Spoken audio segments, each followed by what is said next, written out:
Hello and welcome. I'm Ramesh Ramachandran. It's good to see you again. Right, it's 6 p.m. in New Delhi, 3:30 in the afternoon in Moscow, or 7:30 in the morning in Washington, D.C. And you're watching World Today. Right, coming up on the show, Indian Foreign Secretary Harshvardhan Shringla is visiting Russia on his first overseas visit this year. We get you the latest on his engagements in Moscow. Plus, U.S. President Joe Biden pushes for a $1.9 trillion pandemic relief bill and no end to political crisis in Myanmar. All that and much more coming up over the next 1 hour. But first, as always, the headlines. Indian Foreign Secretary Harshvardhan Shringla is in Moscow on a 2-day visit. Says India attaches importance to its ties with Russia. The visit is aimed at putting in place a framework for Russian President Vladimir Putin's visit to India this year for an annual summit. U.S. President Joe Biden traveled to Wisconsin to push for a $1.9 trillion pandemic relief bill, wants lawmakers to pass the bill so that he could put $1,400 stimulus checks to American citizens and bolster unemployment payments. But it faces resistance from Republicans over the high price tag of the stimulus bill. Myanmar military charges Aung San Suu Kyi with a second offense under the country's Natural Disaster Management Act. The United States says it is disturbed by reports of additional criminal charges filed against her. Civil disobedience movement growing with strikes that are crippling many functions of the Myanmar government.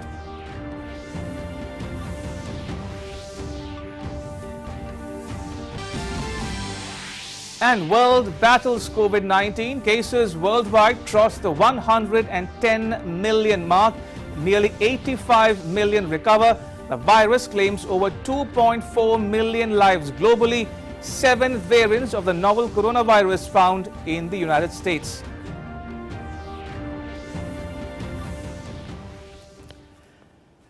All right, let's get started with the big news first.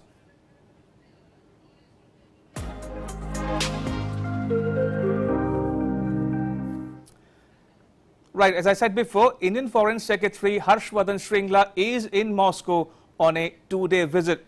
Now, he says the fact that he was traveling in the time of COVID-19 speaks to the importance that India attaches to its ties with Russia. It is his first overseas visit this year.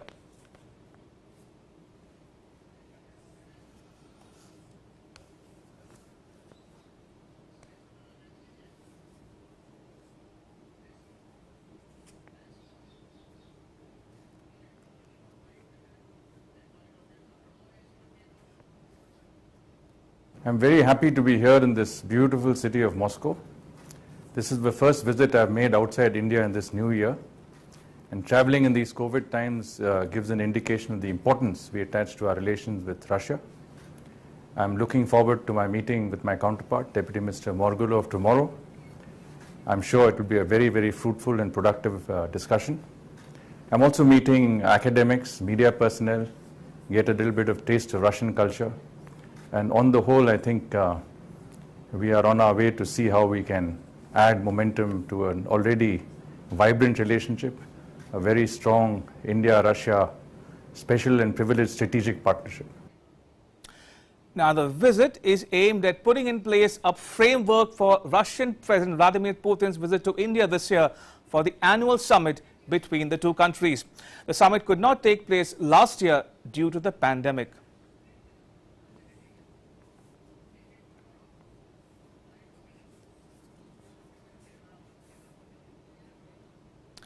Now, India and Russia on Tuesday held bilateral consultations on UN Security Council issues in Moscow. The Russian delegation was led by Peter Ilyichev, Director of the Department of International Organizations, while Prakash Gupta, Joint Secretary in the Indian Foreign Ministry, led the Indian delegation along with officials from Embassy of India in Moscow. Both sides appreciated intensive ongoing bilateral contacts on UN issues, including with respect to a wide range of issues on the agenda of the UNSC. The Indian delegation briefed the Russian side on India's priorities during its UNSC tenure. Now, both sides agreed to work closely together on key issues on the UNSC agenda in keeping with the special and privileged strategic partnership.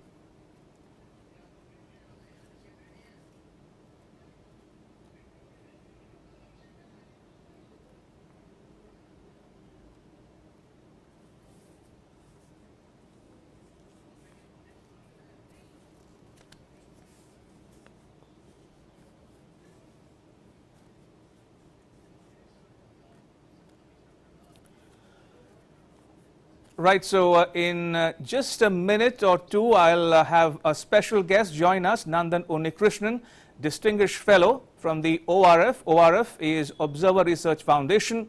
It is a privately held think tank headquartered in New Delhi. And also joining me momentarily will be my colleague Abhishek Jha for the latest on Indian Foreign Secretary Vardhan Shringla's ongoing visit to Russia. We'll get you the latest from both Abhishek Jha and Nandan Unnikrishnan momentarily. But just to bring our viewers up to speed with all that's happened in the last several hours, as I mentioned before, Foreign Secretary Vardhan Shringla is in Moscow on a two-day visit.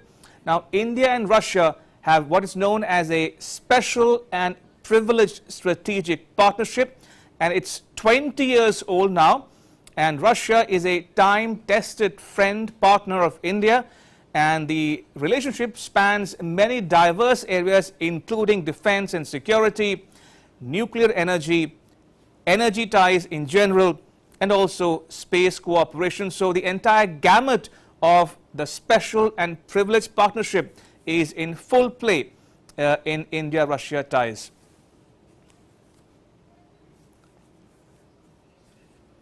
Right, so as you can see on your screens right now, this is about the India-Russia discussions on multilateral issues with specific reference to the United Nations Security Council. Remember, India has rejoined the UNSC in January this year for a two-year term until December 2022. And on Tuesday, both sides held discussions on the UNSC agenda in Moscow. Right, my colleague Abhishek Jha now joins me for more on this developing story. Abhishek, good to see you on World Today. Now, help our viewers understand the talks in Moscow between the Foreign Secretary Vardhan Shringla and his Russian counterparts. Who has he met so far, and how is his visit coming along? Ramesh, the Foreign Secretary has met with his counterpart Igor Mugulov there, and both the sides have discussed about the future or the upcoming Indo-Russian bilateral summit that is expected a few months from now. This time around, Russian President Vladimir Putin is expected to visit India because the last year this whole bilateral summit could not take place because of the COVID pandemic and the logistical issues surrounding that. So this time around, this visit actually is expected to be followed by a few more such high-level visits, high-level exchanges where both the sides will be discussing the key areas of interest and mutual areas of interest where Indian and Russian leaders, when they meet a few months from now, they can actually discuss those issues of critical importance. Meanwhile, the Foreign Secretary has also discussed with his Russian counterpart about the cooperation and collaboration at the multi-forum spaces like in United Nations also and other multinational organizations. Abhishek, talking about multilateral cooperation between India and Russia, now we have to tell our viewers that India is holding the chair of BRICS countries as well this year, and both India and Russia are key players in what is known as the BRICS format. So what can we expect going forward on this front between India and Russia as well? So Ramesh, I think India has been one of the key players in key advocates of reforms in United Nations and United Nations Security Council, especially Russia, who has been supportive of India's permanent candidacy at the United Nations Security Council. So now India is actually trying to steer a movement with like-minded countries to have a better and a seating arrangement in United Nations that can actually reflect the new realities of the global strategic and multilateral spaces. So that is one area where India is trying to lobby around with other members and other senior members, if we can say, because Russia has been one of the permanent members ever since this United Nations Security Council was founded. Also, we can see that there has been other issues of mutual interest and regional cooperation. If we talk about regional cooperation, then peace process in Afghanistan, where India has been involved in humanitarian ground, and Russia has also been one of the key players of bringing the peace and a stable government in that part of the world. Also, the Arab political situation is also one of the area of concern now, especially when India has the United Nations Security Council membership. India once in a while also expresses its concern and its point of view regarding the different aspects of global and strategic affairs. So in those references, I see India's foreign secretary's visit and his discussion with his Russian counterparts is actually very significant. Absolutely. On that note, Abhishek, thank you so much for joining us on World Today. Thank you for your time. Appreciate it. Right, and joining me now for more on this developing story is my very special guest, Nandan Unnikrishnan, Distinguished Fellow, Observer Research Foundation. Now, ORF, as I mentioned before, is a privately held think tank headquartered in New Delhi, and Mr. Unnikrishnan is a long-time Russia watcher. He is an old Russia hand, and he has been following this particular visit as well. Mr. Unnikrishnan, welcome to World Today. Now, help our viewers understand the significance of the first overseas visit by the Foreign Secretary to Russia this year in its bilateral and global context. Well, I mean, I would imagine that it once again underlines the importance that we ascribe to our relationship with Russia. Mm-hmm. Also, signifies the trust that exists between the two countries at a time when there are so many issues to discuss, there are so many positions to try and align. There's also not been an easy time in our relationship because of a variety of pressures on both of us. Right. We don't have a very good relationship with China right now, whereas we have a good relationship with the United States. It's the exact opposite for Russia currently. Indeed. Now, talking about India-Russia bilateral ties, Mr. Unnikrishnan, now we know that Russia is a time-tested partner of India. The defense and security ties are progressing nicely along, and space cooperation, civil nuclear energy cooperation. So in that context, how do you see the ties going forward under the rubric of what is known as the special and privileged strategic partnership? Well, I think one is we should not get stuck in nomenclature. Our relationship is special. It has lasted many, many years, many decades. And we have found it, both sides have found it of benefit to themselves. So there is no particular reason at this stage for us to want to move away from each other. Right. But yet circumstances are such that there may be a certain dilution in the intensity of the relationship, but I don't think that really applies to our relationship with Russia at this point. We still have a very robust military-industrial cooperation framework. We still have a fairly robust energy framework. There is a certain amount of lacunae on the economic front, but I think of late that has been particularly also addressed. And one of the fillps to that has been the Prime Minister's visit last year to Vladivostok. And I think that has definitely added to the dynamic in the relationship. Now that gives me a perfect segue into my next question, which is about Russia's Far East. As you mentioned, Prime Minister Modi was in Vladivostok just not so long ago. Now in that context, how do you see India's interest play out in Russia's Far East, number one? And number two, how do you see the cooperation progressing on the front of the Arctic as well? Well, I think we should first focus primarily on our cooperation with Russia in a general sense. Of course, the Far East is of particular interest, and there are some elements of cooperation that we must promote in the Russian Far East. We have certain expertise in some areas. The Russians have certain expertise and certain raw materials that we may be interested in. So we need to figure out the ways in which these mutual interests can somehow be meshed. As far as the Arctic is concerned, there is a huge amount of interest in Arctic energy, but I think India needs to study this a little closer and see how it plans to evacuate that energy and what are the other possibilities of using the Northern Sea route. Absolutely. Now, the India-Russia annual summit is 20 years old. What are your expectations from the next summit between the two principals, Prime Minister Modi and President Putin?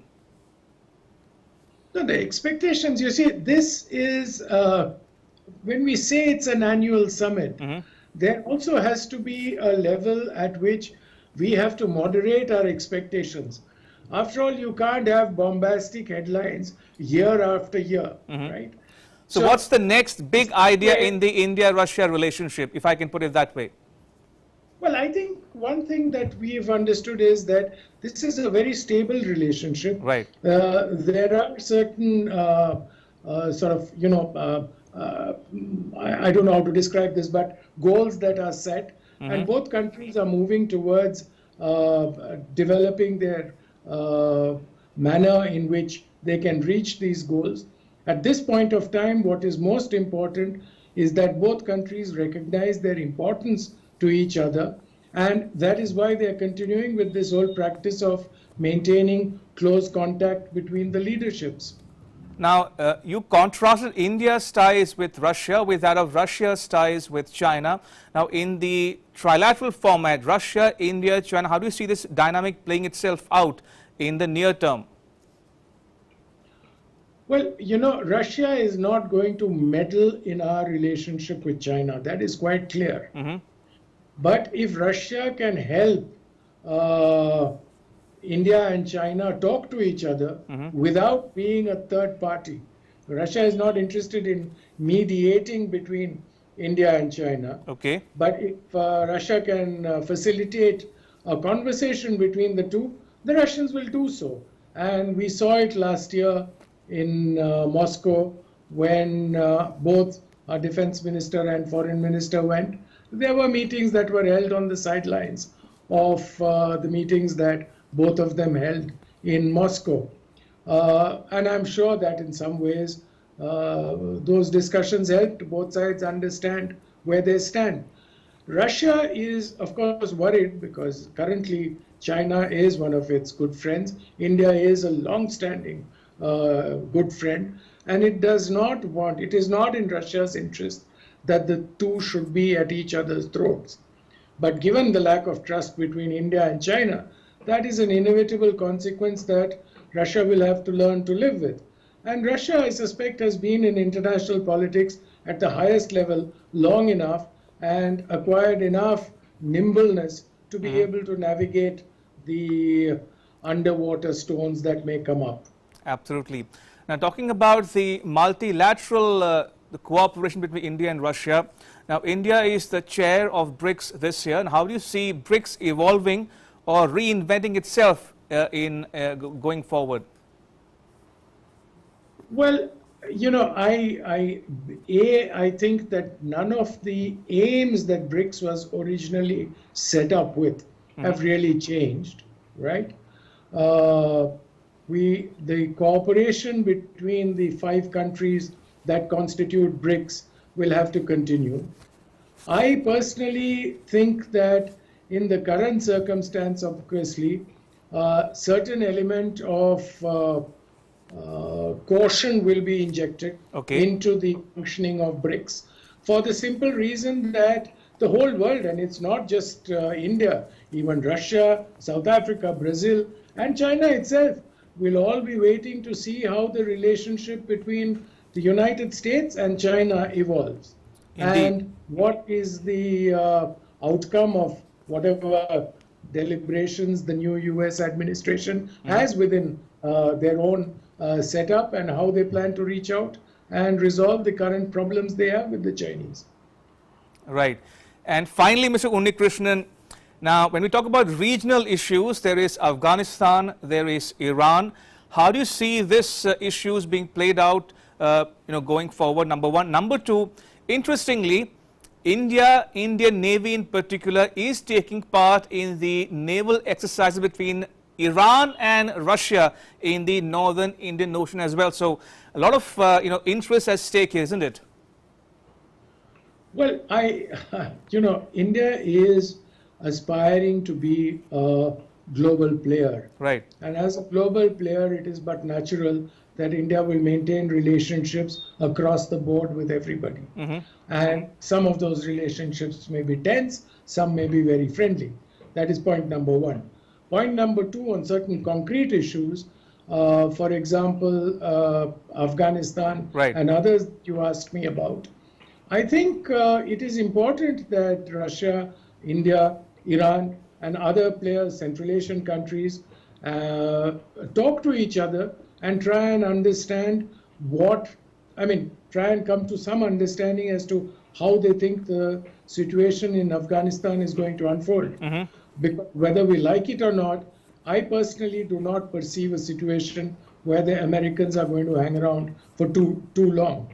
So, depending on how the situation in Afghanistan unravels, we will have to all deal with it. And we are in the neighborhood, and the fallout will be on us. So the Russians, the Iranians, the Indians will have to seriously sit down and discuss and see if their cooperation of the late 90s and early 2000s of the last century and this century needs to be revived. I mean, we have a very successful model of cooperation. Indeed. Right. I'm running out of time. So on that note, Ms. Nandan Unnikrishnan, thank you once again for joining us on World Today. Thank you for your time. Appreciate it. Now, moving on, India, as you may know, has been elected to the United Nations Security Council for the years 2021 and 2022. Find out all that took place in the UNSC in the month of January in our special show called India in UNSC. Here's a sneak peek of the program. Now, let me take you on a trip down memory lane. Here's a look at India's stints in the UNSC over the decades. During India's first tenure in the UN Security Council between 1950-51, as President of the UN Security Council, India presided over the adoption of the resolutions calling for cessation of hostilities during the Korean War. During India's second tenure in the UN Security Council between 1967-68, India drafted its first resolution extending the mandate of the UN in Cyprus. During our third tenure in the Security Council between 1972-73, India pushed strongly for admission of Bangladesh into the United Nations. During the fourth tenure of India in the Security Council between 1977-78, the then External Affairs Minister, Shri Atal Bihari Vajpayee, spoke in the Security Council for Namibia's independence. During our fifth tenure in the Security Council between 1984-85, India witnessed the tragic assassination of Prime Minister Mrs. Indira Gandhi. India's Prime Minister, Shri P.V. Narasimha Rao, participated in the first ever UN Security Council summit during our sixth tenure in the Security Council between 1991-92. During our seventh tenure in the UN Security Council between 2011 and 12, India was a strong voice for the developing world, peacekeeping, counterterrorism, and Africa. Now that you have a better understanding of India in UNSC, here's a short video that talks about what India stands for in the words of Prime Minister Narendra Modi himself. Take a listen.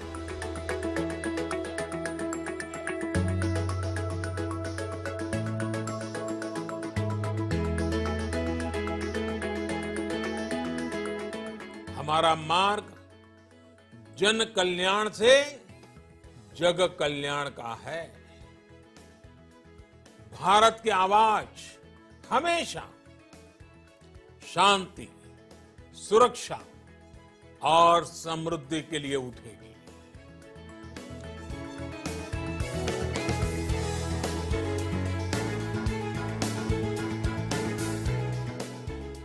The real challenges facing the world are those that are truly indivisible and transcend national boundaries. They include terrorism, pandemics, and climate change. India will keep the international spotlight firmly focused on the task of combating them.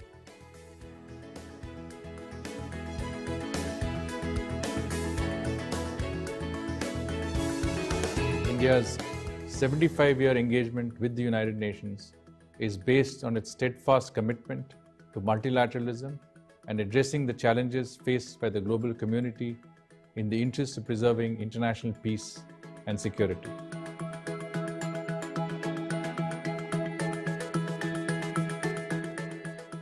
We will be representing the voice of 1/6 of humanity. And as Prime Minister Modi mentioned, we will use the prestige and experience of being the largest democracy in the world for the benefit of mankind.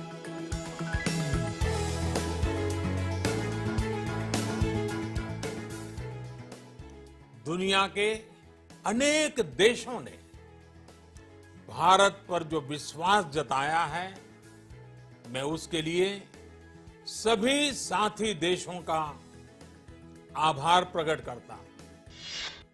Right, let me now give you an overview of the countries or regions of the world that came up for discussion in the month of January in the UNSC. They included Syria, West Africa and the Sahel, Mali, Yemen, Central African Republic, Cyprus, Colombia, Belarus, Israel and Palestine, Central Asia,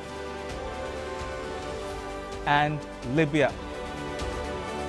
The issues that came up for discussion included challenges of maintaining peace and security in fragile contexts, open debate on threats to international peace and security caused by terrorist acts, COVID-19 pandemic, peace building, energy, the League of Arab States, and reform of the UN Security Council as sought by the Group of Four, comprising India, Germany, Brazil, and Japan. And you can watch the entire show at 8 p.m. India time. That's 14:30 GMT on DD India. That's coming up in just over 1 hour from now. Right now, and now to news from the United States. U.S. President Joe Biden is pushing for a $1.9 trillion pandemic relief bill so that he could put $1,400 in the pocket of Americans in a bid to bolster unemployment payments. Here's a report. As the world battles COVID-19, US President Joe Biden traveled to Wisconsin on Tuesday to press his case for a $1.9 trillion pandemic relief bill in the political battleground state. Yes, I wanted to go up because there's a lot going on in Wisconsin. It's cold as the devil up there. They got a lot to deal with, and Anderson Cooper said he wanted to do a town hall up there, and I'm happy to do it. So thank you all. Biden wants Congress to pass his $1.9 trillion pandemic relief bill in the coming weeks in order to get $1,400 stimulus checks out to Americans and bolster unemployment payments. The White House strategy to promote package and other policy goals involves getting out to voters. Having been vaccinated for coronavirus, Biden, 78 years old, is stepping up his travel in the coming days. The president faces resistance from Republicans over the high price tag of the stimulus bill. Biden and his allies have argued that going big will help boost the economy and bring the pandemic under control in a country where more than 485,000 people have died due to COVID. Biden also plans to recalibrate US relations with Saudi Arabia and will communicate through Saudi King Salman bin Abdulaziz rather than Crown Prince Mohammed bin Salman. White House spokeswoman Jen Psaki also said Biden's first call with the leader in the region will be with Netanyahu, and it will be soon. Well, first let me say on Israel, I know there's been some questions about when the president will speak with Prime Minister Netanyahu, which was, I think, the root of that question, or how the question started. So let me first confirm for you that his first call with a leader in the region will be with Prime Minister Netanyahu. It will be soon. I don't have an exact day for you, but it is soon. Stay tuned. Israel is, of course, an ally. Israel is a country where we have an important strategic security relationship, and our team is fully engaged, not at the head of state level quite yet, but very soon. But our team is fully engaged, having constant conversations at many levels with the Israelis. And on Saudi Arabia, I would say, we've made clear from the beginning that we're going to recalibrate our relationship with Saudi Arabia, and that President Biden, and one of the questions there was also, just to go back to the context of it, whether he would be speaking with MBS. And part of that is going back to engagement counterpart to counterpart. The president's counterpart is King Salman. And I expect at an appropriate time he would have a conversation with him. I don't have a prediction of the timeline on that, but I'll also say that we have Saudi Arabia is in a position where they are defending themselves from threats from the region. They have critical self-defense needs, and we will continue to work with them on those, even as we make clear areas where we have disagreements and where we have concerns. And that's certainly a shift from the approach of the prior administration. Wisconsin is the state that helped Biden secure his victory in last year's presidential elections. The president was due to hold a CNN town hall with voters while visiting the state, hard hit by the pandemic and its economic fallout. On Thursday, he will visit Michigan, another political swing state, to see a Pfizer manufacturing site and talk to workers involved in making the company's COVID-19 vaccine. Its 16 electoral college votes also contributed to Biden's election win. World Today Desk, DD India. And now to the other big news we are tracking here on World Today. Tens of thousands of demonstrators flooded the streets of Yangon in Myanmar to protest against military takeover in this Southeast Asian nation. The United Nations official has warned the Myanmar army of severe consequences for any harsh response to the demonstrations. There is political crisis in Myanmar. Opponents of Myanmar's military coup, including celebrities, veteran activists and students, rejected on Wednesday an army assertion that there was public support for overthrowing elected leader Aung San Suu Kyi, and said their campaign would not burn out. With bonnets up and hazard lights flashing, cars appeared to be broken down across Myanmar's largest city of Yangon. Tens of thousands of demonstrators flooded the streets of Yangon and were joined by celebrities and veteran activists. Their only aim was to block military and police from moving in on protesters. Myanmar's military has charged Aung San Suu Kyi, the country's elected leader, with a second offence, this time under the country's Natural Disaster Management Law. Police filed an additional charge of violating a natural disaster management law on top of earlier filed charges of illegally importing 6 walkie-talkie radios. Mass protests are being witnessed across Myanmar. Drivers parked their vehicles in the middle of major streets in Myanmar's largest city of Yangon, hoping to block the deployment of armoured military vehicles. A UN envoy has already warned the army of severe consequences for any harsh response to the demonstrations. Recently, the army has given itself extensive search and detention powers, and there have been penal code amendments aimed at stifling dissent with tough prison terms. Despite this, demonstrations have continued in towns across the ethnically diverse country. The civil disobedience movement has been growing with strikes that are crippling many functions of the government. The Nobel Peace Laureate, detained since 1st of February coup, now faces a charge of violating a natural disaster management law, as well as charges of illegally importing 6 walkie-talkie radios. At a hearing by video conference on Tuesday, her next hearing is set for 1st of March. When she will be relieved of all charges remains to be seen. World Today Desk, DD India. And the US says it is disturbed by reports of additional criminal charges filed against Myanmar leader Aung San Suu Kyi, who remains detained after the military staged a coup on 1st February. I think it's fair to say that we are disturbed by reports that the military has charged State Counsel Aung San Suu Kyi with additional criminal acts. As we have before, we call on the Burmese military to immediately release all unjustly detained civilian and political leaders, journalists, and human rights activists and other members of civil society, as well as to restore the democratically elected government. Right, now take a look at COVID-19 updates from across the world. Now, the tally of COVID-19 cases worldwide has surpassed the 110 million mark. The total number of people who recover from the disease stands at nearly 85 million. The coronavirus has claimed over 2.4 million lives. The US continues to remain the worst affected with more than 28 million cases. It has reported nearly 500,000 deaths due to COVID-19.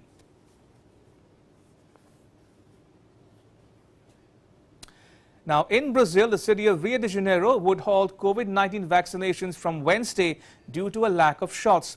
Officials said vaccinations would only begin when a new lot of shots arrives. The delivery was not expected until next week. The halt to vaccinations illustrates the patchy nature of Brazil's vaccine rollout, which has been blighted by delays and a lack of supplies. Meanwhile, a massive testing campaign has started in the northern French city of Dunkirk as a variant that was first detected in Britain spreads rapidly in the region. Residents of the city as well as of neighboring towns can get tested for free in testing centers set up specifically to counter this variant. Preliminary results show that about 10% of the population are infected, with 80% of those infected people testing positive for the variant that was first detected in the UK. Meanwhile, the French government has so far decided not to declare a local lockdown or close schools. 2,400 additional Moderna vaccine doses have been allocated to Dunkirk to speed up vaccinations there. In a study released on Sunday, scientists have found 7 variants of the novel coronavirus in the US with a mutation in the same position in their genes. Louisiana State University Health Sciences Center says public should not have any serious concerns yet if these 7 variants with the same mutation could make the virus more contagious. It further said, for an individual patient, it's almost certain that these differences are not going to mean anything clinically, although it cannot be ruled out. Meanwhile, Prime Minister Mark Rutte of the Netherlands called on the country to respect a nighttime curfew, saying it was still needed to fight the coronavirus pandemic despite a court ruling earlier on Tuesday that the measure lacked a legal basis. Rutte maintained that the curfew was needed to prevent a surge in infections due to the more contagious new mutations of the virus. Rutte's coronavirus policy was dealt a major blow when a court said his government had failed to make clear why it was necessary to use emergency powers at this stage of the pandemic. The court said it would rule later whether the curfew should remain in place until the appeal hearing, which is to be held as soon as possible. The curfew, which allows only people with a pressing need to be outdoors between 9 p.m. and 4:30 a.m., was extended last week until at least 3rd of March. The first curfew in the Netherlands since World War II sparked several days of rioting by anti-lockdown protesters. It was introduced on 23rd January. Scottish First Minister Nicola Sturgeon on Tuesday said pupils in Scotland will begin returning to schools from 22nd February. But the move would mean that wider COVID-19 lockdown restrictions may have to stay in place longer. Sturgeon said a phased return would go ahead as previously planned, with some age groups allowed to return next week and others dependent on the success of that move and data on overall infection rates. The coronavirus pandemic has meant students have been at home since before Christmas.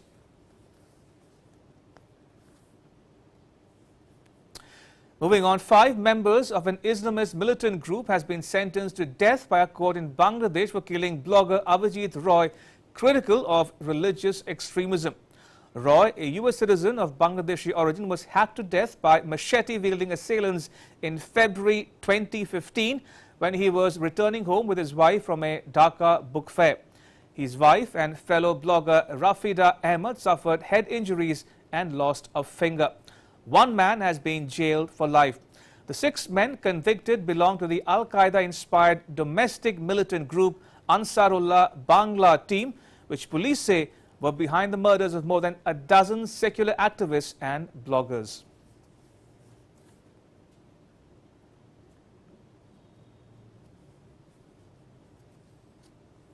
The World Health Organization launched an Ebola ring vaccination in Butembo, Democratic Republic of the Congo.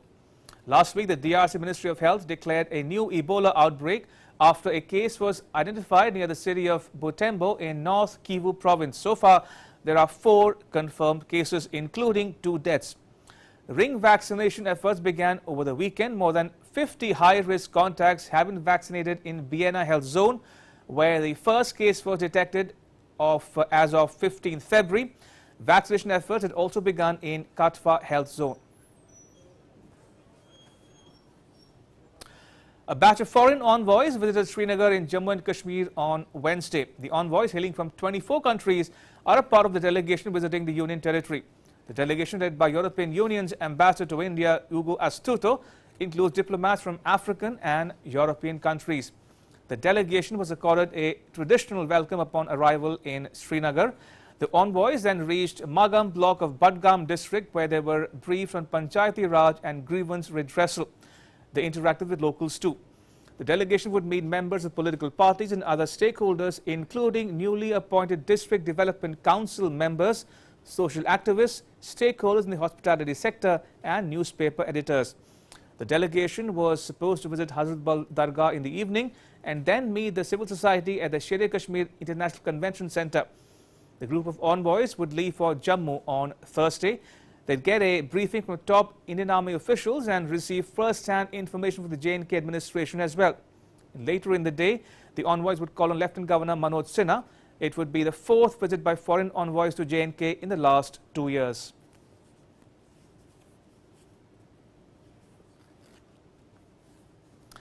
All right, time now for our Speed News segment.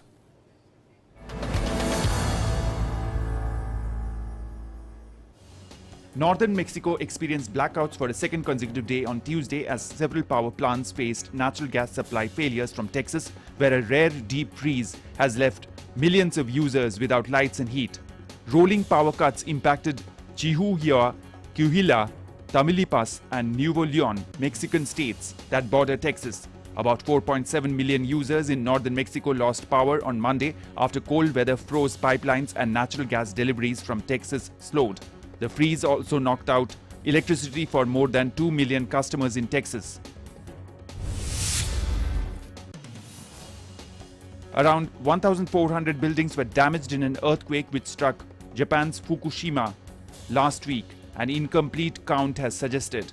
Out of 1,400 buildings, about 1,300 buildings were damaged in the town of Shinchi-machi. The quake broke glass, damaged roofing tiles and walls of some houses, schools, stadia and other facilities. Nearly 300 migrants, mostly Haitians, stormed into Peru from Brazil after being stranded for several days in the border area. The migrant caravan tried to cross the border bridge in the Peruvian district of Inapari in the southeastern jungle region of Madre de Dios, but Peruvian police dispersed them with tear gas. The area is under a social and humanitarian emergency, with the arrival of 380 migrants coming from Haiti, Senegal, Burkina Faso and other countries. Thousands of protesters took to the streets of Barcelona in Spain demanding the release of rapper Pablo Hasél. He was arrested by Spanish police on charges of glorifying terrorism and insulting royalty in his songs. At some places, there were clashes between protesters and riot police when officers tried to disperse the crowd using batons and foam projectiles. Hasél missed a deadline last Friday to surrender to police to serve a 9-month jail term handed down in 2018. He was convicted over lyrics and tweets that included references to the Basque separatist paramilitary group ETA, compared Spanish judges to Nazis, and called former King Juan Carlos mafia boss. Thousands of dead sardines lined the shore of the Laraket River in Chile on Monday, sending out a stench across the fishing community. Samples taken at the site indicate the piles of dead fish are the result of a natural phenomena. According to reports, some 3,000 tons of fish have migrated from the sea to rivers like Laraket, straining oxygen levels in the waterways and coastal areas. So far this year, over a dozen similar occurrences have been observed along Chile's shoreline in regions like Biobío and Valparaíso. World Today Desk, DD India. Next, take a look at all that happened on 17th February in our This Day in History segment.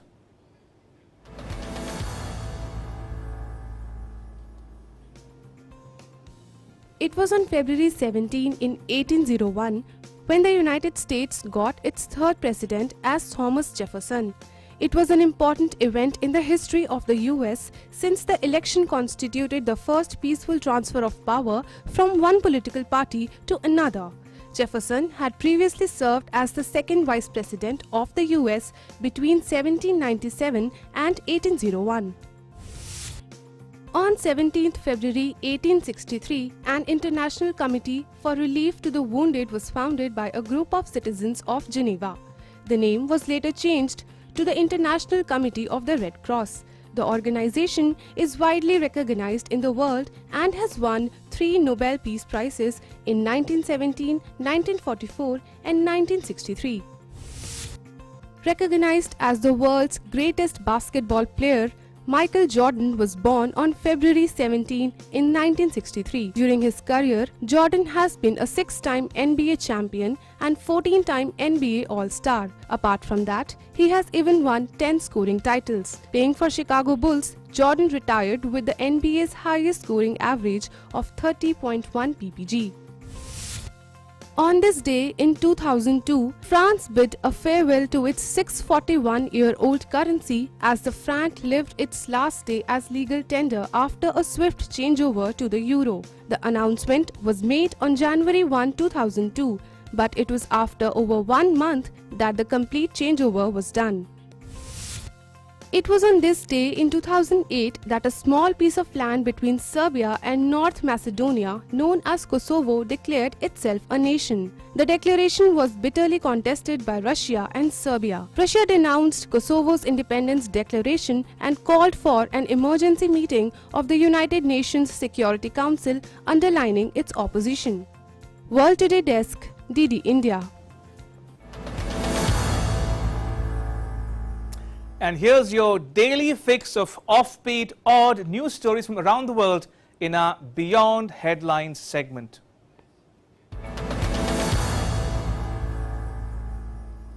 Heavy snow has turned the streets of Turkey white. In capital Ankara, residents glided down a park slope to enjoy heavy snowfall. Snowfall drew locals out of the homes and into parks to have fun sledding in the fluffy white stuff, despite a series of restrictions imposed by authorities to curb the spread of COVID-19. Cold weather gripped Turkey's largest cities with a severe drop in temperatures.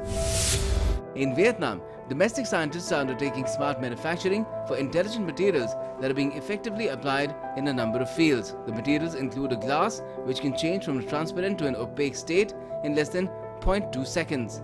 The glass has a layered structure that includes tempered glass, a transparent electrode layer, and a polymer liquid crystal layer. Similarly, in the agricultural sector, nutritional products have been developed to help plants and animals more easily absorb nutrition, improve production efficiency and biosafety, and limit the impact on the environment. Louis La ceramics, one of the most ancient styles of pottery in Vietnam, which flourished 2,000 years ago, has been lost since the 17th century. And now, one artisan from Thuan Thanh district, Bac Ninh province, has been working to revive this ancient ceramic line. Louis La ceramics was once only reserved for nobility and royalty and was used in constructing temples and pagodas. Artisan Nguyen Dang Bong has dedicated a lot of time and effort to restoring the glaze of Louis La ceramics. Materials include clay from the Dao area, which has been weathered for 20 to 30 years, rocks and seashells. Tehri Lake Festival is being organized by Uttarakhand Tourism. Every year, Uttarakhand Tourism organizes Tehri Lake Festival, where one can get rejuvenated. It is a much-awaited festival which is usually filled with water sports and cultural events where one can experience the thrills of boating, jet skiing, banana rides, water skiing, surfing, canoeing, river rafting, paragliding and other performances. Families and their children were out in force at the Los Angeles Zoo as the zoo reopened its doors following more than 2 months of closure due to the coronavirus pandemic. The zoo had been closed since December when more than 23 million people in Southern California were put under one of the harshest lockdowns in the United States as COVID-19 cases spiked to record levels in the country's most populous state. The Los Angeles Zoo is home to more than 2,000 animals. In Italy, the Sicilian volcano once again offered a wonderful spectacle with plumes of smoke and lava flow from the southeast crater of its summit. Catania's international airport, roughly 60 kilometers south of Etna, has been temporarily closed. Etna is the highest active volcano in Europe and one of the most active in the world. In New York City, a 35-foot beast, bright, bold and a striking shade of orange, Beastmobile, rolled down the street working to end gun violence in the city for more than 30 years. Its mission is to prevent gun violence by mediating conflict. Since the deaths of George Floyd and Breonna Taylor in 2020 and the protests that followed, political and community leaders have been debating the role of law enforcement and how to reduce violence without police. In Russia, a lot of blue-colored dogs have been found near a closed chemical factory, which the veterinarians are calling a normal condition. They've said that the cause of the change of fur color remains unknown. The dogs are under treatment at a nearby clinic where they will be released after sterilization if their lives and health are not under threat. Around 250 wild grey seals lie on the sands at the northern French coast where they are staging a comeback.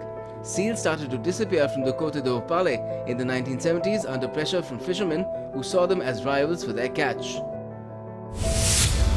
Europe is to recruit new astronauts for the first time in 11 years as leading spacefaring nations set their sights on missions to the Moon and eventually Mars. The European Space Agency is looking to add up to 26 permanent and reserve astronauts, and it is strongly encouraging women to apply and is looking at how it might add people with disabilities to its roster to boost diversity among crews. The agency expects a very high number of applications to come in during the 8-week recruitment drive from the 31st of March. The shortlisted applicants will undergo a rigorous 6-stage selection process that will take until October 2022. World Today Desk, DD India.